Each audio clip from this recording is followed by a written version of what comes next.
Hello, नमस्कार। मैं कपिल शर्मा आप सभी का अपने YouTube channel mission Hindi GRF में हार्दिक अभिनंदन करता हूं। आज की हमारी वीडियो है राग दरबारी उपन्यास को लेकर हम चर्चा करेंगे। श्री लाल का ये उपन्यास है जो कि पहले भारतीय प्रशासनिक सेवाओं में कार्यरत थे। उनका विशेष रुचि होने के कारण वो हिंदी साहित्य, हिंदी जगत में आए। राग दरबारी को साहित्य अकादमी पुरस्कार भी मिला हुआ है 1969 में। इनका उपन्यास श्रीलाल शुक्ल है जो इसका प्रकाशन होता है 1968। 1969 में इनको साहित्य अकादमी पुरस्कार से नवाजा जाता है। इनका जन्म 31 दिसंबर 1925 लखनऊ जनपद के अतरौली गांव में हुआ। उनकी मृत्यु 28 अक्टूबर 2011 लखनऊ में हुई। व्यंग्य लेखन के लिए विख्यात साहित्यकार हैं श्रीलाल शुक्ल। पहला प्रकाशित व्यंग्य अंगद का यानी कि उपन्यास है अंगद का पाव 1958। ये संगीत के रसिक मर्मज्ञ थे। शास्त्रीय संगीत हो या सुगम संगीत, दोनों का ही इनको बहुत ही ज्ञान था। 1917 में इनके लोकप्रिय उपन्यास राग दरबारी को साहित्य अकादमी पुरस्कार प्राप्त होता है। 1969 में होता है। ज्ञानपीठ पुरस्कार विश्रामपुर के संत के लिए इन्हें व्यास सम्मान से नवाजा गया। यश भारती सम्मान, पद्म भूषण आदि सम्मान प्राप्त हुए। इनके सभी उपन्यास, पहला है सोने घाटी का सूरज 1957 में इसका प्रकाशन होता है। अज्ञातवास का 1962, राग दरबारी का 1968, आदमी का जहर 1972, सीमाएं टूटती हैं 1973, मकान 1976, पहला पड़ाव 1987, विश्रामपुर का संत 1998, बब्बर सिंह और उसके साथ ही 1999, राग बिराग 2001, उमराव नगर में कुछ दिन 1986। ये इनके महत्वपूर्ण उपन्यास हैं। इस उपन्यास कुछ महत्वपूर्ण बिंदु हैं, उनको लेकर हम चर्चा करेंगे।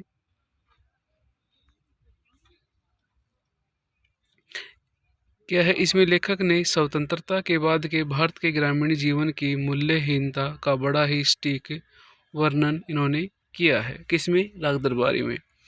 यह व्यंग्य की उच्च कोटि का उपन्यास है। राग दरबारी का अनुवाद अंग्रेजी सहित लगभग 16 भारतीय भाषाओं में हो चुका है। राग दरबारी उत्तर प्रदेश के पूर्वांचल के कस्बानुमा गांव शिवपालगंज की कहानी है जो 35 अध्यायों में विभाजित है। राग दरबारी एक दूरदर्शन व्यवहारिक के रूप में 1986 में नजर आता है। इसका लेखन 1964 के अंत में शुरू हुआ और अपने अंतिम रूप में 1967 में समाप्त हुआ। उपन्यास में अनेक पात्र हैं और लगभग सभी किरदारों को समान अहमियत दी गई है। सभी पात्रों को समान अहमियत दी गई है। वर्तमान समय तक इस पुस्तक की लगभग 5 लाख पुस्तकें या प्रतियां बिक चुकी हैं। इस उपन्यास में आदर्शवाद और यथार्थवाद की खींचतान को दिखाया गया है। कहानी का मुख्य बिंदु यही है कि जब आदर्शवाद और यथार्थवाद टकराते हैं तो पहले हार मानने वाला आदर्शवादी ही होता है। 50 साल पहले जिसे श्रीलाल शुक्ल ने आज का भविष्य तय किया वह वास्तव में सच साबित हुआ। कथन कौन कौन से हैं इस उपन्यास के? वे पैदाइशी नेता थे क्योंकि उनके बाप भी नेता थे। दूसरा है वर्तमान शिक्षा पद्धति रास्ते में पड़ी हुई कुतिया, इसे कोई भी लात मार सकता है। अगर हम खुश रहे तो गरीबी हमें छीन नहीं सकती और गरीबी को मिटाने की असली योजना ही है हम बराबर खुश रहें। स्टेशन वैगन से एक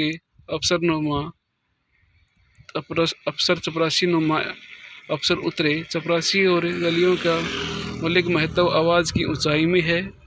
अगला इसका जो है वो क्या है? कहा तो घास खोद रहा हूँ, अंग्रेजी में इसे ही रिसर्च कहते हैं। हृदय परिवर्तन के लिए रोब की ज़रूरत होती है, रोब के लिए अंग्रेजी की। लेक्चरर का मज़ा तो तब है जब सुनने वाले भी समझे कि मैं क्या कर रहा हूँ, बकवास कर रहा हूँ। ये किसने कहा है? श्रीलाल शुक्ल ने कहा है। और बोलने वाला भी समझे कि मैं बकवास कर रहा हूँ।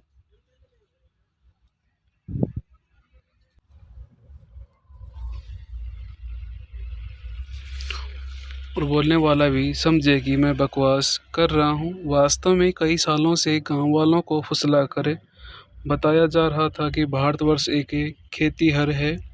अगला इसका कथन है, पढ़े लिखे आदमी को जुलियाना हो तो गोरक्षक जूते का प्रयोग करना चाहिए। जाति से उसका नाम छीन कर उसे किसी आदमी का नाम बना देने से जाति के पास कुछ नहीं बचता, वह अपने आप खत्म हो जाती है। अगला इसका कथन है, प्रिंसिपल साहब उसकी तरफ देखते रह गए। चपरासी ने कहा, आप ब्राह्मण हैं, यानी कि ब्राह्मण है, और मैं भी क्या हूँ, ब्राह्मण हूँ। नमक से नमक नहीं खाया जाता। हमारे इतने पढ़ लिख लेने के बाद भी पैसा पेट इतने पर ही बार बार उतरता है। बाखड़ नांगला बांध को देखकर वे कह सकते थे कि अपना चमत्कार दिखाने के लिए देखो, प्रभु ने फिर से भारत भूमि को ही चुना है। अगला इसका कथन है, तुमने मास्टर मोतीराम को देखा नहीं, पुराने आदमी हैं। दरोगा जी उनकी व दरोगा जी की इज्जत करते हैं। दोनों की इज्जत प्रिंसिपल साहब करते हैं। कोई साला काम तो करता नहीं है, सब एक दूसरे की इज्जत करते हैं। थाने के सामने एक नंग धड़ंग बंटोरवारी भंग घोट रहा है, यानी भांग है वो घोट रहा है। अकेला सिपाही 20 गांवों की सुरक्षा के लिए तैनात है।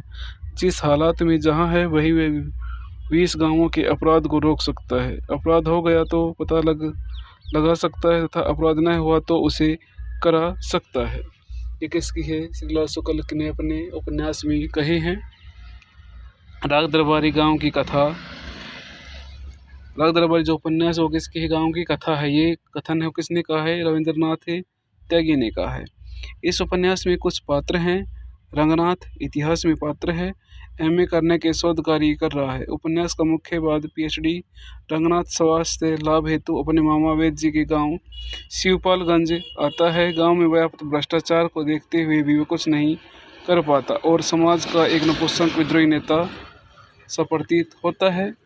वैद्य जी वे सभी गांवों की राजनीति के पीछे का मास्टरमाइंड है। वे व्यवहार कुशल, दोहरे चरित्र, स्वार्थी, रिश्वतखोरी जैसे गुणों से परिपूर्ण भारतीय राजनीति के प्रतीक हैं। प्रिंसिपल साहिब, जैसा कि नाम का अर्थ है, प्रिंसिपल साहित्य विद्यालय इंटर कॉलेज का प्राचार्य है। चाटुकार, चुगलखोर, अपने आप में चालाक व्यक्ति है। बद्री अग्रवाल वैद्य जी के बड़े बेटे थे। पहलवानी का शौक था। रूपन वैद्य जी का छोटा बेटा है। यह आज की क्रांतिकारी पीढ़ी का प्रतीक है। परीक्षा में पास होने की रुचि न होने के कारण पिछले 3 वर्ष से 10वीं में ही पढ़ रहा है।